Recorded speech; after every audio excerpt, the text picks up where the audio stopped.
વિદ્યાર્થી મિત્રો, આજનો આપણો ટોપિક છે સરક્યા વિના ગબડતી ગતિ. સરક્યા વિના ગબડતી ગતિ એટલે આ પ્રકારની ગતિ. જો આ પેન છે આવી રીતે ગબડે છે, આવી રીતે સરકે અને ગબડે નહીં. જો આ સરકવું કહેવાય, ઓનલી માત્ર ગબડવું જોઈએ, આવી રીતે સરકવું જોઈએ નહીં. તો આ પ્રકારની ગતિ છે એના માટે અલગ અલગ કણનો વેગ કેટલો થાય એનામાં આપણે અભ્યાસ કરવાનો છે. અને ત્યારબાદ ગબડતી ગતિ માટેનો પ્રવેગ એ બધી વસ્તુ મેળવવાની છે આજે. તો પહેલાં તો આપણે માનો કે આ જમીન છે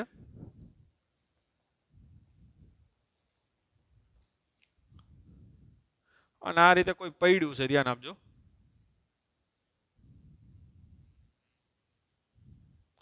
આ ધરી છે એની અને ઓમેગા જેટલા કોણીય વેગથી એ ટૂંકમાં પડ્યું છે, એ ગબડે છે આ જમીન ઉપર. ઓકે, આ એનું ટૂંકમાં કેન્દ્ર સી કહી દો. કોઈ એક કણ અહીંયા વિચારી લ્યો આવી રીતે. માનો કે આ કણ છે એ P0 છે, આ કણ છે એ P1 છે, આ કણ અહીંયા રીતે માની લો P2 છે. આ બધા કણનો વેગ છે એ કેવો થાય? અલગ અલગ થાય. કોની સાપેક્ષ? તો કે જમીનની સાપેક્ષ. અને કેટલો થાય એ આપણે મેળવવાનું છે. તો માનો કે આ પડ્યું છે એની ત્રિજ્યા કેટલી છે? R છે. ઓકે, હવે પડ્યું એક ભ્રમણ પૂરું કરી લઈ તો એ કેટલું અંતર કાપશે? બોલો જી. આ સી છે ને કેટલું અંતર કાપે? 2πr જેટલું અંતર કાપે ને. એક ભ્રમણ પૂરું કરે તો પરિઘ જેટલું અંતર કાપે. એટલે કે આ સી છે ને અહીંયા પહોંચી જાય. આ બે વચ્ચેનું અંતર કેટલું થાય? 2πr. તો ટૂંકમાં દ્રવ્યમાન કેન્દ્રનો વેગ, ધ્યાન આપજો, એને આપણે VCM લખીએ. આ દ્રવ્યમાન કેન્દ્ર જે છે ને સી, એનો વેગ આપણે ગણવો હોય તો VCM બરાબર શું થાય? કરેલું એનું સ્થાનાંતર કેટલું થાય? 2πr. અને એના માટે લાગતો સમયગાળો, એક ભ્રમણ પૂરું થાય એના માટે લાગતો સમયગાળો કેટલો કહી દઈએ? Capital T, આવતકાળ. તો હવે 2π/T એટલે તો શું લખાય? 2π/T એટલે તો પૈડાનો શું લખાય?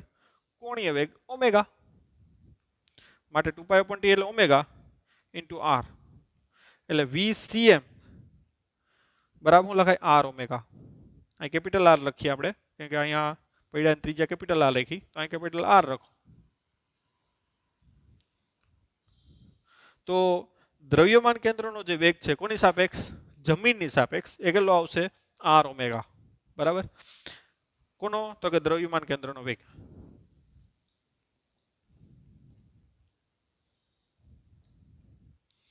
હવે આપણે P1 નો વેગ મેળવીએ. કણ P1 નો વેગ.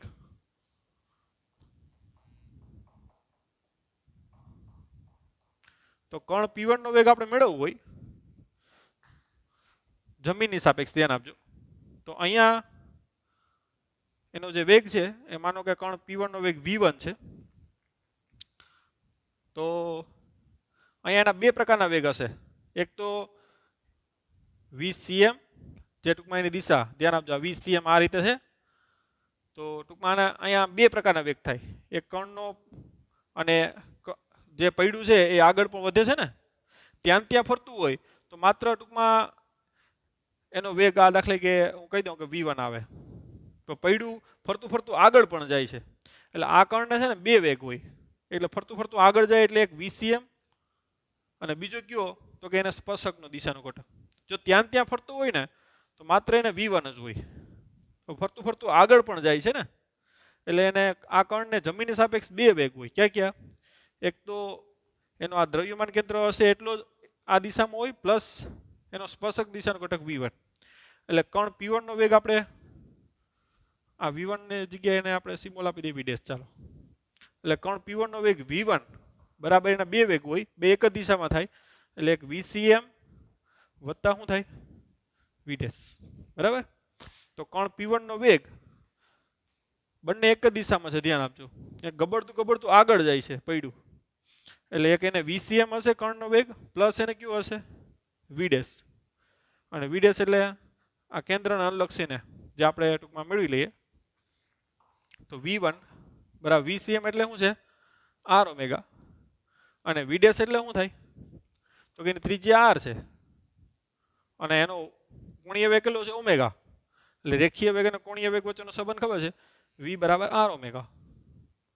એટલે ટૂંકમાં કણ P1 નો વેગ V1 બરાબર r omega plus r omega એટલે શું થાય 2r ઓમેગા એટલે કે 2 VCM r ઓમેગા એટલે VCM છે માટે કણ P1 નો જે વેગ છે એ દ્રવ્યમાન કેન્દ્રના વેગ કરતાં કેવું હોય ડબલ હોય ખ્યાલ આવ્યો તો આ કણનો વેગ આ દ્રવ્યમાન કેન્દ્રનો જે વેગ છે ને એના કરતાં આનો વેગ કેવો હશે ડબલ કોની સાપેક્ષ જમીનની સાપેક્ષ ખ્યાલ આવ્યો કે એની ત્રિજ્યા ડબલ છે આની સાપેક્ષ કયો તો r અને r 2r થઈ જાય ખ્યાલ આવ્યો એટલે આ જે કણનો વેગ છે ને એ દ્રવ્યમાન કેન્દ્ર કરતાં કેવું હશે એનો ડબલ હશે ખ્યાલ આવ્યો તમને પછી આ કણનો વેગ દાખલા કે P2 કણનો વેગ જોતો હોય તમારે તો એ આપણે મેળવીએ ચાલો પહેલા P0 કણનો વેગ જોઈ લઈએ જમીન ઉપર જે સંપર્કમાં છે ને P0 એ કોના સંપર્કમાં છે જમીનના સંપર્કમાં એનો વેગ મેળવી લઈએ તો આના બે વેગ હોય એક તો આ જે આગળ જાય છે એ VCM અને આ બાજુનો સ્પર્શક દિશામાં ઘટક હોય કે સ્પર્શક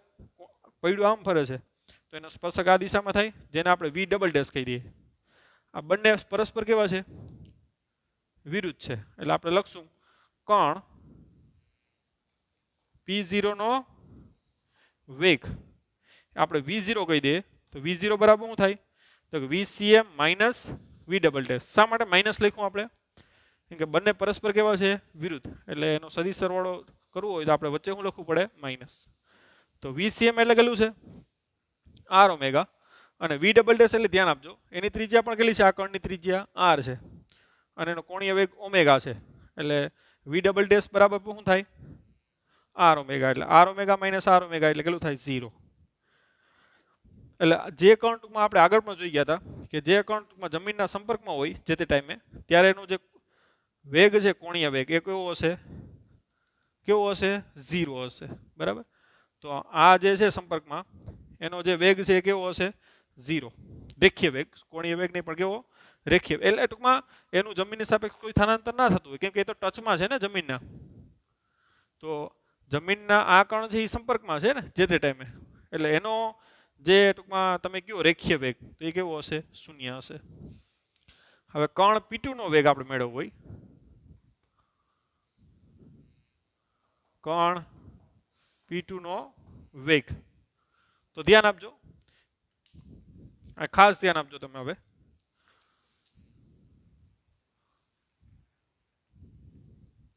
માનો કે આ ત્રિજ્યા R2 છે એની તો એક તો એનો સ્પર્શકનો દિશાનો ઘટક હોય જેને આપણે V ટ્રિપલ ડેશ કહી દઉં બરાબર આને V ડેશ કીધો અને V ડબલ ડેશ આને V ટ્રિપલ ડેશ કહી દઉં એક એનો સ્પર્શક હોય અને બીજો કયો હોય આ VCM જે એની દિશા આ તરફ જ હશે અને બંને વચ્ચેનો ખૂણો કેટલો છે આ થીટા છે તો કણ P2 નો વેગ પરિણામી વેગ V2 હોય તો V2 બરાબર શું લખાય V2 સદિશ બરાબર શું લખાય તો કે VCM સદિશ વત્તા શું લખાય V ટ્રિપલ ડેશ સદિશ ઓકે તો હવે આ બંને વચ્ચેનો ખૂણો થીટા છે એટલે આપણે મેળવવું હોય તો કઈ રીતે મળે અને એનું સૂત્ર લખવું હોય V2 સદિશ બરાબર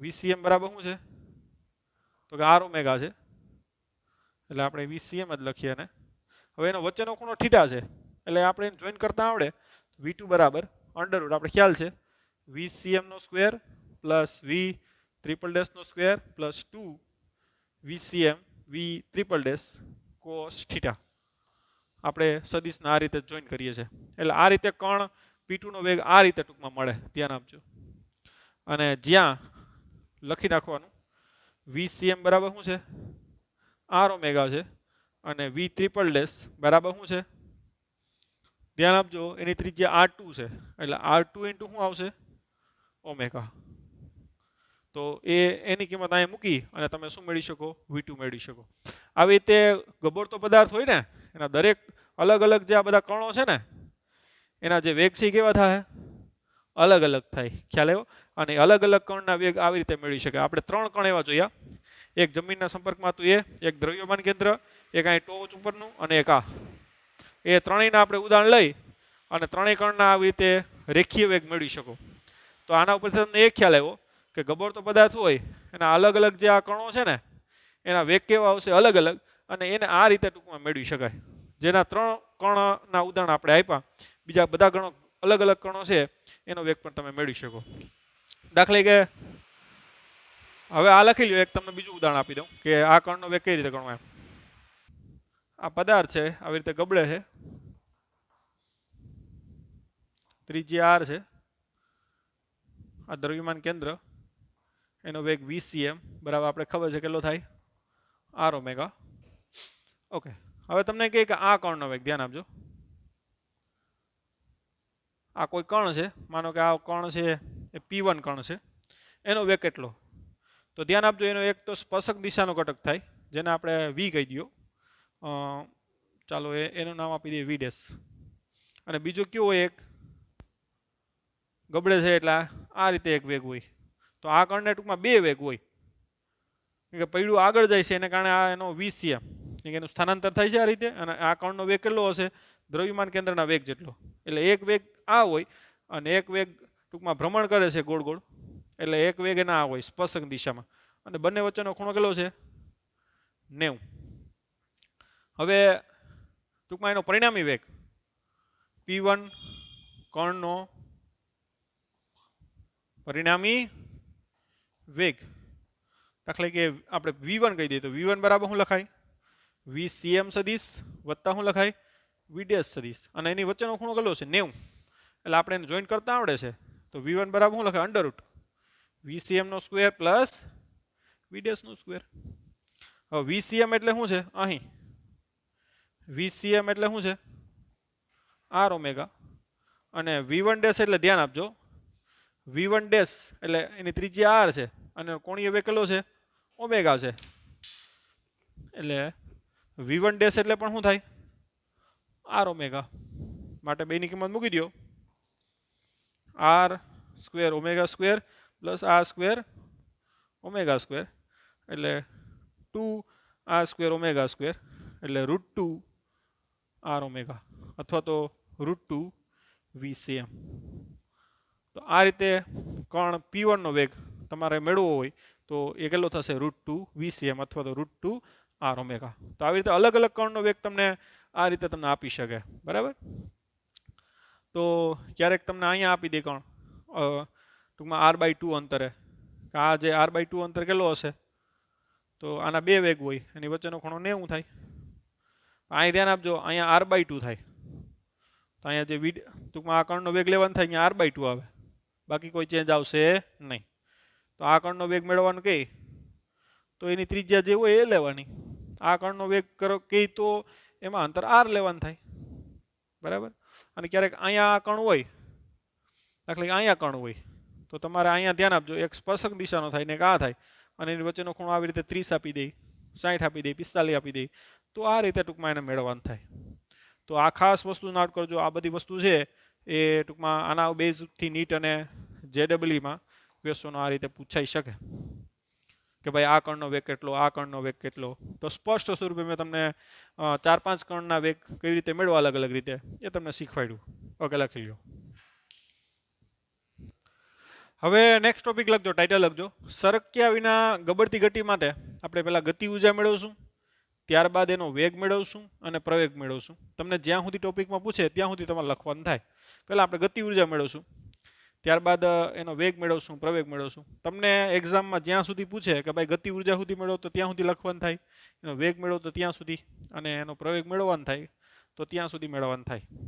ઓકે, તો આપણે એક એવો પદાર્થ લઈ લઈએ જે સરક્યા વિના ગબડતો હોય. તો એના માટે એક ઢાળ લઈ લઈએ આપણે, કે આ એક ઢાળ છે, ઢાળનો ખૂણો થીટા છે, અને ઢાળ ઉપરથી આવી રીતે કોઈ તકતી છે ને, માન લો કે આ તકતી છે, એ ટૂંકમાં શું કરે છે? ગબડે છે, અને સરક્યા વિના ગબડે આ રીતે, બરાબર. અને આ ઊંચાઈ h છે, અને આ અંતર છે ને એ અંતર d કહી દો, બરાબર, જ્યાં સુધીનું અંતર છે. ઓકે, તો આ રીતે આ ટૂંકમાં તકતી છે એ ટૂંકમાં ગબડે છે, સરક્યા વિના ગબડે છે. હવે એની ગતિ ઉર્જા આપણે મેળવવી હોય તો અહીં પદાર્થની ગતિ ઉર્જા ટૂંકમાં બે પ્રકારની હોય. એક તો ટૂંકમાં ગબડે છે પોતે ટૂંકમાં ભ્રમણ કરે છે ને એટલે ચાક ગતિની ગતિ ઉર્જા હોય, પ્લસ ટૂંકમાં એ સ્થાનાંતર પણ થાય છે એટલે રેખીય ગતિ ઉર્જા પણ હોય. એટલે કે અહીં પદાર્થની કુલ ગતિ ઉર્જા કે બરાબર શું થાય, કે ચાક ગતિની ગતિ ઉર્જા પ્લસ કે રેખીય ગતિની ગતિ ઉર્જા. કેમ કે પોતે ભ્રમણ પણ કરે છે અને ભ્રમણ કરતું કરતું આગળ પણ જાય છે. માત્ર જો ભ્રમણ જ કરતું હોય ત્યાં ત્યાં તો ચાક ગતિની જ ગતિ ઉર્જા હોય, પણ ભ્રમણ કરતું કરતું આગળ જાય એટલે એને બે પ્રકારની ગતિ ઉર્જા હોય, એક ચાક ગતિની ગતિ ઉર્જા અને એક રેખીય ગતિ ઉર્જા. દાખલા કે ફોર વ્હીલ અથવા તો બાઇકનું જે વ્હીલ છે એ ત્યાં માત્ર ભ્રમણ કરતું હોય તો માત્ર ચાક ગતિની જ ગતિ ઉર્જા હોય, પરંતુ એ જ રસ્તા ઉપર ટૂંકમાં ભ્રમણ કરે તો એક રેખીય ગતિ પણ કરે છે અને પોતે ચાક ગતિ પણ કરે છે. તો એની ગતિ ઉર્જા છે કુલ ગતિ ઉર્જા કે બરાબર આ રીતે ટૂંકમાં લખાય કે ચાક ગતિની ગતિ ઉર્જા પ્લસ રેખીય ગતિ ઉર્જા. હવે ચાક ગતિની ગતિ ઉર્જા આપણે ખ્યાલ છે 1/2 I એટલે જડત્વની ચાક માત્રા અને ઓમેગા એટલે શું છે એનો કોણીય વેગ. તો ચાક ગતિની ગતિ ઉર્જા કેટલી લખાય 1/2 I ઓમેગા સ્ક્વેર પ્લસ રેખીય ગતિ ઉર્જા 1/2 શું લખાય mv સ્ક્વેર, જ્યાં v સ્ક્વેર એટલે કોનો આવે દ્રવ્યમાન કેન્દ્રનો વેગ આવશે vcm. અને દાખલા કે એની ત્રિજ્યા r છે તો vcm બરાબર ખબર છે આપણે. હવે આ ટૂંકમાં એની કુલ ગતિ ઉર્જા આવી ગઈ. આ સૂત્ર આપણે ઓલરેડી મેળવેલું છે કે પદાર્થની જો ટૂંકમાં રેખીય ગતિ તો અલગ અલગ કણના વેગ કેવો અલગ અલગ હોય ને, પણ દ્રવ્યમાન કેન્દ્રનો વેગ કેવો હશે અચળ રહેશે અને કેટલો હશે vcm જ હોય. પૈડું અહીંયા પહોંચે કે અહીંયા પહોંચે કે અહીંયા પહોંચે. તો ગતિ ઉર્જા મેળવવું હોય તો આપણે કયા કણનો વેગ લેવો પડે, દ્રવ્યમાન કેન્દ્રનો વેગ લેવો પડે બરાબર. કે દ્રવ્યમાન કેન્દ્રના વેગને આધારે જ એની ગતિ ઉર્જા આપણે મેળવી શકીએ. ઓકે, તો પદાર્થની કુલ ગતિ ઉર્જા એટલે ચાક ગતિની ગતિ ઉર્જા પ્લસ રેખીય ગતિ ઉર્જા. ચાક ગતિની ગતિ ઉર્જા 1/2 I ઓમેગા સ્ક્વેર થાય અને રેખીય ગતિ ઉર્જા 1/2 mv સ્ક્વેર થાય, જ્યાં v એટલે દ્રવ્યમાન કેન્દ્રનો વેગ થાય. ઓકે, હવે vcm બરાબર આપણે ખ્યાલ છે કે r ઓમેગા થાય અને જડત્વની ચાક માત્રા I બરાબર શું લખાય તો કે mk સ્ક્વેર પણ લખી શકો, જ્યાં k એટલે ચક્રાવર્તની શું છે ત્રિજ્યા. શા માટે mk સ્ક્વેર લખ્યું? અહીંયા તો આપણે ખબર છે કે આ શું છે તો કે તકતી છે. તકતીની જગ્યાએ કોઈ નળાકાર હોય, રિંગ હોય, ગોળો હોય, એના માટે જનરલ આપણે k સ્ક્વેર લખાય. k એટલે ચક્રાવર્તન ત્રિજ્યા, જે અલગ અલગ રિંગ માટે, તકતી માટે, ગોળા માટે અલગ અલગ હોય, તો એ ડાયરેક્ટ એમાં મૂકવાની જ થાય. એટલે આપણે જે સૂત્ર છે ને એ ચક્રાવર્તનની ત્રિજ્યાના ફોર્મમાં મૂકશું, કેમ કે ચક્રાવર્તનની ત્રિજ્યા એક જનરલ છે અને એના પછી આપણે કોઈ તકતીની જગ્યાએ ગોળો મૂક્યો હોય કે નળાકાર મૂક્યો હોય, નક્કર ગોળો મૂક્યો હોય, પોલો ગોળો મૂક્યો હોય, બધા માટે ટૂંકમાં સૂત્ર આરામથી મળી શકીએ.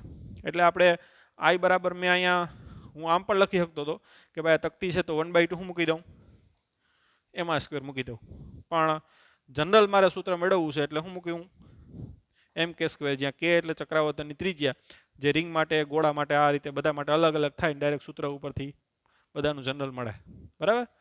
તો બંનેને આપણે કિંમત મૂકી દઈએ, માટે કુલ ગતિ ઉર્જા k બરાબર 1/2 અહીંયા mk square into omega square plus 1/2 m vcm ની કિંમત શું છે r ઓમેગા, એટલે r સ્ક્વેર ઓમેગા સ્ક્વેર. માટે સામાન્ય શું નીકળશે કુલ ગતિ ઉર્જા k 1/2 m ઓમેગા સ્ક્વેર સામાન્ય, 1/2 m ઓમેગા સ્ક્વેર સામાન્ય, કૌંસમાં શું આવશે k સ્ક્વેર પ્લસ શું આવશે r સ્ક્વેર. તો આ રીતે ટૂંકમાં એની કુલ ગતિ ઉર્જા તમે મેળવી શકો બરાબર. ઓકે, હવે આપણે શું કરશું,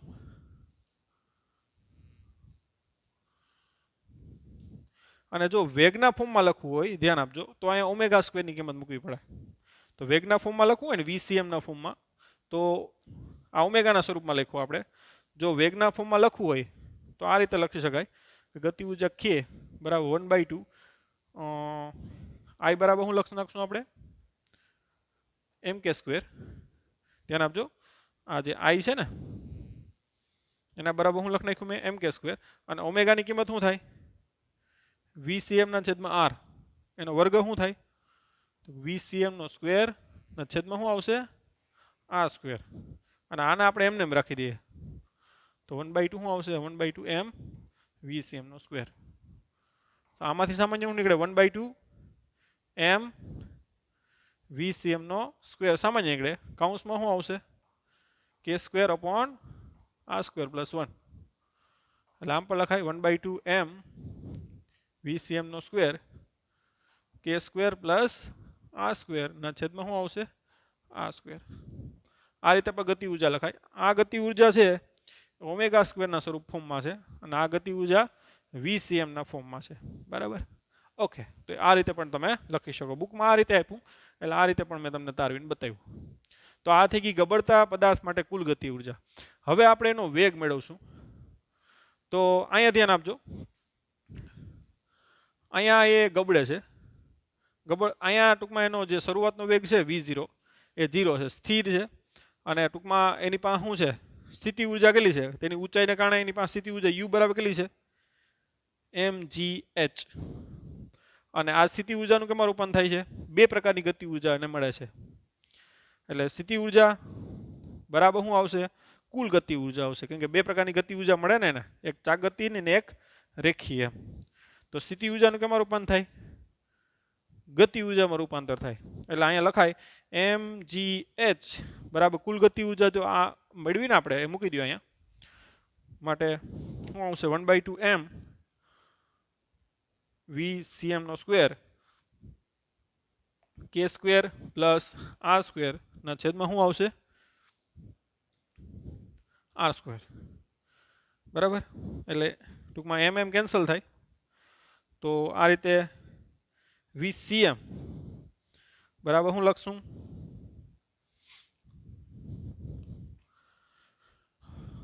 આ રીતે સૂત્ર લખો તો ચાલે, આ રીતે લખો તો હાલે, જેમ લખવું એમ. r સ્ક્વેર ઇન્ટુ આ શું આવશે? GH ના છેદમાં 2, ટૂંકમાં 2 અહીંયા ઉપર આવશે. 2 r સ્ક્વેર GH ના છેદમાં શું આવશે? k square plus r square. અથવા તો 2GH છેદમાં આ સ્ક્વેરને નીચે જવા દો એટલે શું આવશે? k square upon r square plus શું લખાય? 1. બરાબર? આ રીતે આના ઉપરથી આ સ્ક્વેર છેદનો છેદાંશ નીચે જાય એટલે આ સ્ક્વેર અહીં નીચે, આ સ્ક્વેર આના ભેગા એટલે આ સ્ક્વેર, અને આ સ્ક્વેર ઉડી જાય એટલે કેટલો આવશે? 1. બરાબર? સેપરેટ કરી નાખ્યા. તો આ રીતે આ VCM નો સ્ક્વેર આવ્યો, ધ્યાન આપજો. માટે VCM બરાબર અંડર રૂટ શું થાય? 2GH ના છેદમાં શું થાય? k square plus k square upon r square plus 1. તો આ રીતે ટૂંકમાં એનો શું મેળવી શકાય? વેગ મેળવી શકાય. દ્રવ્યમાન કેન્દ્રનો વેગ છે, ધ્યાન આપજો. બરાબર? જે આ રીતે ટૂંકમાં તમે મેળવી શકો. ઓકે, હવે એનો ટૂંકમાં પ્રવેગ મેળવશું. અને આ દ્રવ્યમાન કેન્દ્રનો વેગ એટલે કયો છે? ધ્યાન આપજો. અહીંયા પહોંચી ગઈ ને ત્યારનો વેગ છે. VCM છે ને અહીંયા 0 છે, ધ્યાન આપજો. જેમ જેમ ટૂંકમાં ગબડે ને એ કેવી ગતિ કરે? પ્રવેગી ગતિ કરે. અહીંયા પહોંચી ગયો ને ત્યારે પૂરેપૂરી સ્થિતિ ઉર્જાને કેમાં રૂપાંતર થઈ ગયું? ગતિ ઉર્જામાં. એટલે આ જે વેગ મળ્યો ને એ કયો છે? અહીં છેડે પહોંચી ગયો ને ત્યારનો વેગ છે. ખાસ વસ્તુ નોટ કરજો. દ્રવ્યમાન કેન્દ્રનો વેગ અહીંયા 0 છે. જેમ જેમ ગબડતું જાય એમ પ્રતિ સેકન્ડે વેગ શું થતું જાય? વધતું જાય ગુરુત્વાકર્ષણને કારણે. અને અહીંયા જ્યારે છેડે પહોંચે ત્યારે એનો વેગ આટલો થાય. ને એ VCM બરાબર 2GH ના છેદમાં k square plus r square plus શું લખાય? 1. તો પહેલાથી જોતા જઈએ આપણે કે પદાર્થની જે કુલ ગતિ ઉર્જા છે એ બે પ્રકારની હોય. ચાક ગતિની જે 1/2 I ઓમેગા સ્ક્વેર થાય અને રેખીય 1/2 VCM સ્ક્વેર થાય. VCM એટલે આપણે ખબર છે R ઓમેગા થાય અને I બરાબર શું લખાય? mk સ્ક્વેર જનરલ માટે. તો આને ઓમેગાના સ્વરૂપમાં લખું અને આ આપણે VCM ના ફોર્મમાં લખવું હોય તો અહીંયા ઓમેગાની કિંમત મૂકી દેવાય અને I ની કિંમત બેની કિંમત I ની કિંમત mk સ્ક્વેર અને ઓમેગાની કિંમત આપણે v ના છેદમાં r એનો વર્ગ કરી નાખ્યો. પછી 1/2 m VCM સ્ક્વેર કોમન કાઢી લીધું, k સ્ક્વેર ઉપર r સ્ક્વેર પ્લસ 1. તો આ થઈ ગઈ એની કુલ ગતિ ઉર્જા. બરાબર? હવે આ રીતે લસા લ્યો તો પણ ચાલે અને આ રીતે લખો તો પણ ચાલે. હવે અહીંયા શું થાય છે? તો કે h ઊંચાઈથી ગબડે છે એટલે એની સ્થિતિ ઊર્જા કેટલી થાય mgh, જેની ટૂંકમાં ગતિ ઊર્જામાં શું થાય રૂપાંતર, એટલે સ્થિતિ ઊર્જા અને ગતિ ઊર્જામાં, એટલે mgh બરાબર શું લખાય k, અને k એટલે ડાયરેક્ટ આ સૂત્ર લખી દો તો ચાલે ને આ લખ્યું મેં, આ સૂત્ર લખો તો ઓલું સેપરેટ નીચે કરવું ન પડે, બરાબર. તો mgh બરાબર શું લખાય 1/2 ગતિ ઊર્જા મૂકી દીધી, mm ઉડી ગયા, તો આ જે 2gh ઇન્ટુ શું આવશે આ સ્ક્વેર ના છેદમાં, એટલે આ સ્ક્વેર નીચે જવા દીધો, સેપરેટ થઈ ગયો, એટલે 2gh ના છેદમાં શું આવશે k square plus upon r square plus 1. આ VCM નો સ્ક્વેર છે માટે VCM બરાબર શું થાય, આ વર્ગ આ બાજુ જાય તો શું થઈ જાય વર્ગમૂળ, એટલે આ રીતે ટૂંકમાં છેડે પહોંચ્યા ત્યારે એનો વેગ આ રીતે એટલો થાય. હવે એનો આપણે પ્રવેગ મેળવશું, તો આટલું વ્યવસ્થિત લખી લો, ત્યારબાદ હવે આપણે પ્રવેગ મેળવીએ. હવે પ્રવેગ માટે જો તો પેલા પ્રવેગ માટે આ સૂત્ર પેલા લખી નાખીએ આપણે કે ભાઈ VCM નો સ્ક્વેર બરાબર શું લખાય 2gh ના છેદમાં k square upon r square plus 1. Okay, આ સૂત્ર આપણે પેલા લખી નાખ્યું. હવે અહીંયા તમે જુઓ આકૃતિ ઉપરથી અહીંયા આ કાઢી નાખું છું ઉપરનું,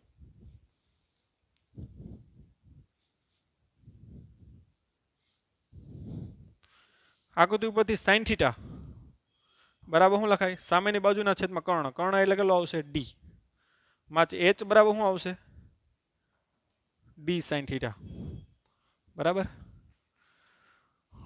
અથવા d બરાબર શું આવશે h ના છેદમાં sin થીટા. ઓકે, હવે અહીંયા એનો વેગ v0 છે અને અહીંયા ટૂંકમાં દ્રવ્યમાન કેન્દ્રનો વેગ કેટલો છે v0 બરાબર 0, અને અહીંયા છેડા આગળ પહોંચ્યો ત્યારે કેટલો છે VCM, અને એના માટે એણે કેટલું સ્થાનાંતર કર્યું d જેટલું.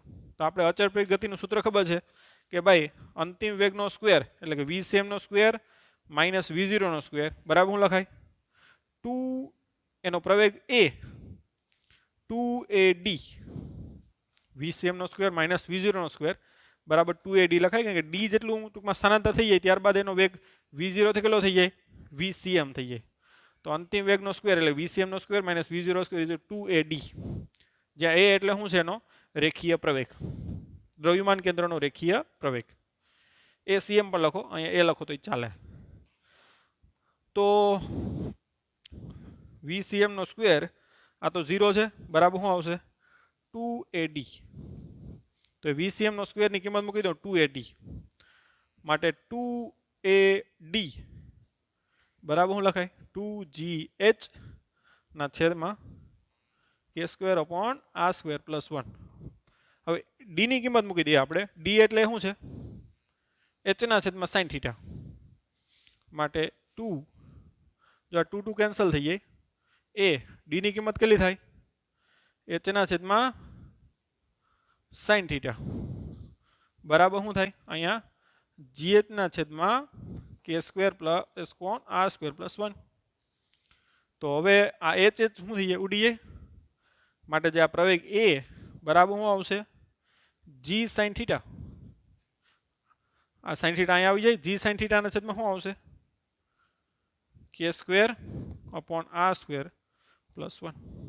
તો આ રીતે ટૂંકમાં એનો પ્રવેગ મળશે. હવે ધ્યાન આપજો આ પરિણામી પ્રવેગ નથી, ખ્યાલ આવ્યો, પરિણામી પ્રવેગ નથી, આ જે પ્રવેગ છે ને, હવે અહીં ખાસ ધ્યાન આપજો, આ ગબડતું હોય તો અહીંયા ગુરુત્વ પ્રવેગ g આ રીતે થાય, આ ખૂણો થીટા, તો આ ખૂણો ખબર છે આપણે થીટા, ચેપ્ટર નંબર 5 યાદ કરો, આ ખૂણો પર કેટલો થાય થીટા, એટલે આ કયો થાય નજીકનો ઘટક g cos થીટા, અને આ શું થાય g sin થીટા. અને આપણે જે પ્રવેગ મેળવ્યો ને એ આ છે, કે જેટલો પ્રવેગ એને આ રીતે હશે એટલો જ આભાસી પ્રવેગ કઈ તરફ હશે વિરુદ્ધ દિશામાં હશે. એટલે હવે એનો પરિણામી પ્રવેગ જોતો હોય ને આપણે, અહીં પરિણામી પ્રવેગ એ હોય, અથવા તો આને આપણે ચાલો એ પરિણામ પ્રવેગ એ ડેશ હોય, તો એ ડેશ બરાબર શું થાય g sin થીટા માઇનસ શું થાય એ બંને પરસ્પર વિરુદ્ધ છે, આ g sin થીટા અને આ એ બંને પરસ્પર વિરુદ્ધ છે, એટલે પરિણામી પ્રવેગ દાખલા કે એ ડેશ કહી દે આનો, ગબડેનો પરિણામ પ્રવેગ કેટલો કીધી એ ડેશ, તો એ ડેશ બરાબર શું થાય તો કે જી સાઇન થીટા માઇનસ કેટલો થાય એ, આપણે જે એ મેળવો ને આ છે પરિણામ પ્રવેગ નથી એ, માટે હવે એને આપણે મેળવવું હોય તો માટે પરિણામ પ્રવેગ એ ડેશ બરાબર શું આવશે g sine theta minus a dash, એની કિંમત મૂકી દઈએ g sine theta upon k square upon r square plus 1, એટલે આમાંથી જી સાઇન થીટા કોમન નીકળે, કાઉન્સમાં શું આવશે 1 minus 1 upon k square upon r square plus 1, એટલે જી સાઇન થીટા કાઉન્સમાં આને આપણે લસા લઈ લ્યો એટલે કે square upon r square plus 1, એક જ મિનિટ આપણે આને લસા લઈ લઈએ, ચાલો કે સ્ક્વેર પ્લસ આર સ્ક્વેર અને ઉપર ક્યાં હોઈ જાય આર સ્ક્વેર બરાબર, એટલે જી સાઇન થીટા